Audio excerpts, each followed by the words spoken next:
आप अहबाब की खिदमत में तौफ़ीक अंसारी का आदाब। बिस्मिल्लाहिर्रहमानिर्रहीम।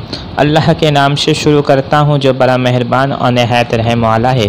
दोस्तों, आपका मेरे चैनल इंटरनेट फ़रोग़ अदब में खुश आमदीद है, खैर मक़दम है, मोस्ट वेलकम है।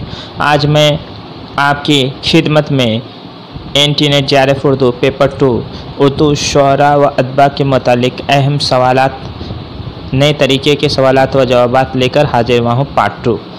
तो आइए बिला ताख़ीर शुरुआत करते हैं। पहला सवाल है, ज़मानी एतबार से पानीपत में पैदा होने वाले अदबा का नाम बताइए। तो ज़मानी एतबार से पानीपत में पैदा होने वाले अदबा का नाम है, तो पहला है अल्ताफ़ हुसैन हाली, जिनका पूरा नाम है ख्वाजा अल्ताफ़ हुसैन हाली, मौलाना अल्ताफ़ हुसैन हाली भी बोलते हैं। इनकी पैदाइश 1837 ईस्वी को हुई। और दूसरा नाम है ख्वाजा अहमद अब्बास, जिनकी विलादत 1914 ईस्वी में हुई।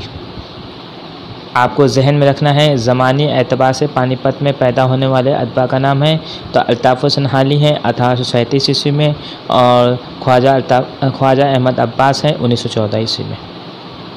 अल्ताफ़ हुसैन हाली जो है वह नज़्म गज़ल गो शायर भी थे, नज़्म निगार भी थे और नक्काद भी थे। ये उर्दू के पहले जदीद तनकीद के बानी इनको कहा जाता है। ख्वाजा अहमद अब्बास जो उनके नवासे भी थे, अल्ताफ़ हुसैन हाली के नवासे थे ख्वाजा अहमद अब्बास, तो ये अफसाना निगार भी थे और नावल निगार भी थे। उसके बाद है 2 नंबर है, सवाल नंबर 2 है, ज़मानी एतबार से अलीगढ़ में पैदा होने वाले अदबा का नाम बताइए। यानी पैदा होने वाले अदीबों के नाम, तो जिसमें कुर्रतुल ऐन हैदर हैं सबसे पहले, जो 1927 ईस्वी में पैदा हुई। ये बेक वक्त ये अफसाना नावल निगार और अफसाना निगार दोनों थी। कुर्रतुल ऐन हैदर जो है अफसाना निगार और नावल निगार। इनके वालिद मोहतरम जो मशहूर व मारूफ अफसाना निगार थे और इंसाइया निगार, जिनका नाम है सज्जाद हैदर यल्दरम। तो कुर्रतुल ऐन हैदर 1927 ईस्वी में पैदा हुए। जमील जालबी जो है 1929 ईस्वी में पैदा हुए। ये दोनों अलीगढ़ में पैदा हुए। तो ज़मानी एतबार से सबसे पहले कुर्रतुल ऐन हैदर हैं, उसके बाद है जमील जालबी, आपको जहन में रखनी है। उसके बाद है ज़मानी एतबार से बनारस में पैदा होने वाले अदबा का नाम बताइए। तो ज़मानी एतबार से सबसे पहले आगा हशर काश्मीरी, तो आगा हशर काश्मीरी 1879 ईस्वी को पैदा हुए। उसके बाद है मुंशी प्रेमचंद जो 1880 ईस्वी में पैदा हुए। तो आगा हशर काश्मीरी जो मशहूर मारूफ ड्रामा निगार थे, इनको हिंदुस्तान का शेक्सपियर भी कहा जाता है, क्योंकि उन्होंने शेक्सपियर के ड्रामों का, अंग्रेज़ी ड्रामों का उर्दू में तर्जुमा किया था, इसलिए इनको हिंदुस्तान का शेक्सपियर भी कहा जाता है। अब मुंशी प्रेमचंद ये बेक वक्त नावल निगार और अफसाना निगार दोनों भी थे।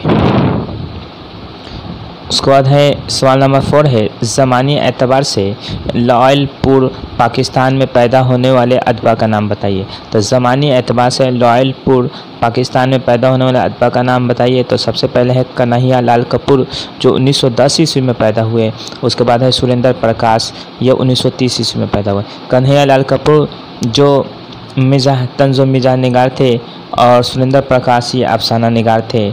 सुरेंद्र प्रकाश ये अफसाना निगार थे जो 1930 ईस्वी में पैदा हुए। उसके बाद है क्वेश्चन नंबर 5 है, ज़मानी एतबार से लाहौर में पैदा होने वाले शुअरा व अदबा का नाम बताइए। तो ज़मानी एतबार से लाहौर में पैदा होने वाले शुअरा अदबा में तो इम्तियाज़ अली ताज जो मशहूर व मारूफ ड्रामा निगार थे, इनका ड्रामा है अनारकली, तो ये 1900 ईस्वी में पैदा हुए थे। इम्तियाज़ अली ताज 1900 ईस्वी में पैदा हुए। और मीरा जी जो 1912 ईस्वी में ये शायर भी थे और नक्काद भी थे। उसके बाद है राजेंद्र सिंह बेदी, ये 1915 ईस्वी में पैदा हुए, जो बेक वक्त नावल निगार और अफसाना निगार भी थे। तो इनका जो नावल है एक चादर मैली सी और दूसरा नावल नमक जो अधूरा रह गया था, और ये बेक वक्त इनके अफसाने बहुत से अच्छे अफसानी मजमे शाये हुए। उसके बाद सवाल नंबर 6 है, ज़मानी एतबार से गुजरनवाला पंजाब में पैदा होने वाले शुअरा अदबा का नाम बताइए। तो ज़मानी एतबार से गुजरनवाला पंजाब में पैदा होने वाले शुअरा व अदबा का नाम बताइए। तो सबसे पहले है नून मीम राशिद। तो नून मीम राशिद जो गुजरांवाला पंजाब में पैदा हुए 1910 ईस्वी में। उसके बाद है कृष्ण चंद्र जो 1914 ईस्वी में पैदा हुए ज़मानी एतबार से। तो नून मीम राशिद 1910 ईस्वी में पैदा हुए और कृष्ण चंद्र 1914 ईस्वी में पैदा हुए। उसके बाद है ज़मानी एतबार से लुधियाना पंजाब में पैदा होने वाले अदबा व शुअरा का नाम बताइए। तो सबसे पहले है शहादत हसन मंटू जो 1911-12, कहीं पर 12 भी गया है, तो 1911-12 में ये पैदा हुए लुधियाना पंजाब में। और उसके बाद है साहिल लुधियानवी, ये साहिल लुधियानवी जो 1921 ईस्वी में पैदा हुए। सवाल नंबर 8 है ज़मानी एतबार से झरिया धनबाद में पैदा होने वाले अदबा का नाम बताइए। तो ज़मानी एतबार से गयास अहमद गद्दी हैं। उसके बाद इलियास अहमद गद्दी। तो गयास अहमद गद्दी जो थे अफसाना निगार भी थे, ये 1928 ईस्वी में पैदा हुए। और इलियास अहमद गद्दी जो थे, ये गयास अहमद गद्दी भी नावल निगार थे, नावल निगार और अफसाना निगार दोनों हैं। इलियास अहमद गद्दी भी नावल निगार और अफसाना निगार दोनों हैं। तो इलियास अहमद गद्दी हैं, दोनों भाई थे, इलियास अहमद गद्दी और गयास अहमद गद्दी। तो गयास अहमद गद्दी 1928 ईस्वी में पैदा हुए और इलियास अहमद गद्दी 1934 ईस्वी में पैदा हुए। उसके बाद है सवाल नंबर 9 है ज़मानी एतबार से मेरठ में पैदा होने वाले शुअरा व अदबा का नाम बताइए। तो ज़मानी एतबार से मेरठ में पैदा होने वाले शुअरा अदबा का नाम बताइए। तो सबसे पहले है मोहम्मद इस्माइल मेरठी जो 1844 ईस्वी में पैदा हुए। उसके बाद है मौलवी अब्दुल हक, ये 1870 ईस्वी में पैदा हुए। मोहम्मद इस्माइल मिर्ची को बच्चों का शायर कहा जाता है। इस्माइल मिर्ची ने बच्चों के लिए बहुत सारी नज़में लिखी हैं। और इस्माइल मिर्ची जो 1844 ईस्वी में, इन्होंने ये उर्दू के पहले शायर हैं जिन्होंने अंग्रेज़ी नज़मों का उर्दू में तर्जुमा किया था। और मौलवी अब्दुल हक एक बहुत नामवर जो है मुहक्किक थे। सवाल नंबर 10 है ज़मानी एतबार से हैदराबाद में पैदा होने वाले शुअरा अदबा के नाम बताइए।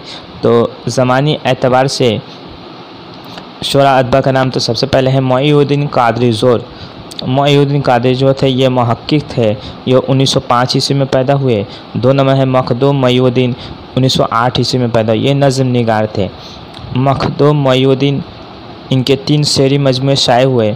मखदूम मोईउद्दीन को बागी शायर भी कहा जाता है, इश्तराकियत का इमाम भी कहा जाता है, ये 1908 ईस्वी में पैदा हुए।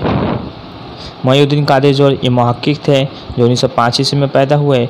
और मखदूम मोईउद्दीन 1908 ईस्वी में पैदा हुए और माहिर लिसानियात भी थे। मोईउद्दीन कादरी ज़ोर माहिर लिसानियात भी थे और मुहक्किक भी थे। सवाल नंबर 11 है ज़मानी एतबार से मुरादाबाद में पैदा होने वाले शुअरा व अदबा का नाम बताइए। तो ज़मानी एतबार से सबसे पहले शायर में जिगर, जिनका असल नाम है अली सिकंदर, जिगर मुरादाबादी, जिनका असल नाम है अली सिकंदर, जो 1890 ईस्वी में पैदा हुए। उसके बाद है मोहम्मद हसन 1926 ईस्वी में पैदा हुए। मोहम्मद हसन जो थे जिगर मुरादाबादी, ये गज़ल गो शायर थे। इनके भी 3 शेरी मजमूए शाये हुए। और मोहम्मद हसन ये बेक वक्त ड्रामा निगार, नक्काद भी थे मोहम्मद हसन, और ड्रामा निगार भी थे। उसके बाद है इकबाल मजीद ये अफसाना निगार थे जो 1934 ईस्वी में पैदा हुए। उसके बाद सवाल नंबर 12 है ज़मानी एतबार से इलाहाबाद में पैदा होने वाले शुअरा अदबा का नाम बताइए। तो ज़मानी एतबार से सबसे पहले शायर है सैयद अकबर हुसैन। अकबर इलाहाबादी का असल नाम था सैयद अकबर हुसैन, जो 1846 ईस्वी में पैदा हुए। अकबर का असल नाम क्या था? सैयद अकबर हुसैन, जो 1846 ईस्वी में पैदा हुए। उसके बाद है अहमद जमाल पाशा, ये इंसाइया निगार थे जो 1929 ईस्वी में पैदा हुए। ये दोनों इलाहाबाद में पैदा हुए। उसके बाद है सवाल नंबर 13 है 2 तखल्लुस रखने वाले मर्सिया गो का नाम बताइए। तो सबसे पहले मर्सिया लिखा गया है, मसनवी लिखा गया है, तो मसनवी के बाद है मर्सिया। तो मर्सिया सबसे पहले अशरफ बयाबानी ने मर्सिया लिखा था, 9 से हार, जो 1503 ईस्वी में लिखी गई थी। तो 2 तखल्लुस रखने वाले मर्सिया गो का नाम बताइए। तो सबसे पहले गालिब है, जिनका तखल्लुस पहला तखल्लुस था असद, उसके बाद है गालिब। उसके बाद अनीस है, जिनका पहला तखल्लुस था हजी, उसके बाद अनीस। हाली था, जिनका पहला तखल्लुस खस्ता था, उसके बाद हाली। जोश, जिनका पहला तखल्लुस सब्बिर था, उनके बाद जोश। ये मर्सिया गो शायर भी थे। जोश को जदीद मर्सिया का बानी भी कहा जाता है। 2 तखल्लुस रखने वाले मर्सिया गो का नाम बताइए। तो गालिब है, अनीस है, हाली है, जोश है। अच्छा, 2 तखल्लुस रखने वाले नज़्म गो शायरों के नाम बताइए। तो 2 तखल्लुस रखने वाले शायरों में सबसे पहले हाली हैं। हाली, जो मैंने अभी कहा था कि हाली का इब्तिदा तखल्लुस जो था वो इब्तदाई तखल्लुस क्या था, खस्ता था, जो गालिब के कहने पर उन्होंने हाली रख लिया। जोश का भी 2 तखल्लुस, जो शब्बीर, उसके बाद जोश। सरवजहाँबादी, जिनका इब्तिदाई तखल्लुस वहशत था, उसके बाद सरूर, उनका दूसरा तखल्लुस सरूर था। अच्छा, एक चीज़ मैंने यहाँ पर अभी छोड़ दिया है, 2 तखल्लुस रखने वाले मर्सिया गो का नाम बताइए। तो एक और थे जो ड्रामा निगार भी थे और मर्सिया गो शायर भी थे, उनका नाम था अमानत लखनवी। अमानत लखनवी का भी 2 तखल्लुस था, एक उस्ताद और एक अमानत। ठीक है, तो यहाँ पर मैंने छोड़ दिया है। एक और हैं अमानत लखनवी, जो 1275 हिजरी में पैदा हुए। अमानत लखनवी आपको जहन में रखना है। इनके भी 2 तखल्लुस थे, पहला तखल्लुस था उस्ताद, उसके बाद अमानत। अच्छा, सवाल नंबर 15 है, 2 तखल्लुस रखने वाले गज़ल गो शायरों के नाम बताइए। तो 2 तखल्लुस रखने वाले गज़ल गो शायरों के नाम बताइए। तो सबसे पहले है मिर्ज़ा गालिब हैं। मिर्ज़ा गालिब जो है 2 तखल्लुस रखने वाले शायर में सबसे मिर्ज़ा गालिब है, जिनका पहला इब्तिदाई तखल्लुस असद था, उसके बाद गालिब। हाली, जिनका इब्तिदाई तखल्लुस खस्ता था, उसके बाद हाली। फ़ानी, जिनका इब्तिदाई तखल्लुस शौकत था, उसके बाद फ़ानी। यगाना, जिनका इब्तिदाई तखल्लुस याज़ था, उसके बाद यगाना। यगाना चंगेज़ी, इनका पूरा नाम है मिर्ज़ा वाजिद हुसैन, इनका असल नाम है, जिनका इब्तिदाई तखल्लुस याज़ था, उसके बाद यगाना। मजरू सुल्तानपुरी, मजरू सुल्तानपुरी का इब्तिदाई तखल्लुस जो था मजरू इसरार था, उसके बाद उन्होंने मजरू रखा। पहले असरार उनका तखल्लुस था, इब्तिदाई तखल्लुस असरार था, उसके बाद उन्होंने मजरूर रखा। मोइन हसन जज़बी, मोइन हसन जज़बी भी उनका पहला तखल्लुस था मलाल, उसके बाद उन्होंने पहले इब्तिदाई तखल्लुस उनका था, मोइन हसन जज़बी का इब्तिदाई तखल्लुस मलाल था, उसके बाद उन्होंने जज़बी तखल्लुस इख्तियार किया। दोस्तों, मेरी ये वीडियो आपको कैसी लगी और अच्छी लगी तो चैनल को सब्सक्राइब कीजिए, लाइक कीजिए और वीडियो को ज़्यादा से ज़्यादा शेयर कीजिए। आज के लिए इजाज़त दीजिए अपने दोस्त तौफीक अंसारी को। अल्लाह हाफिज़।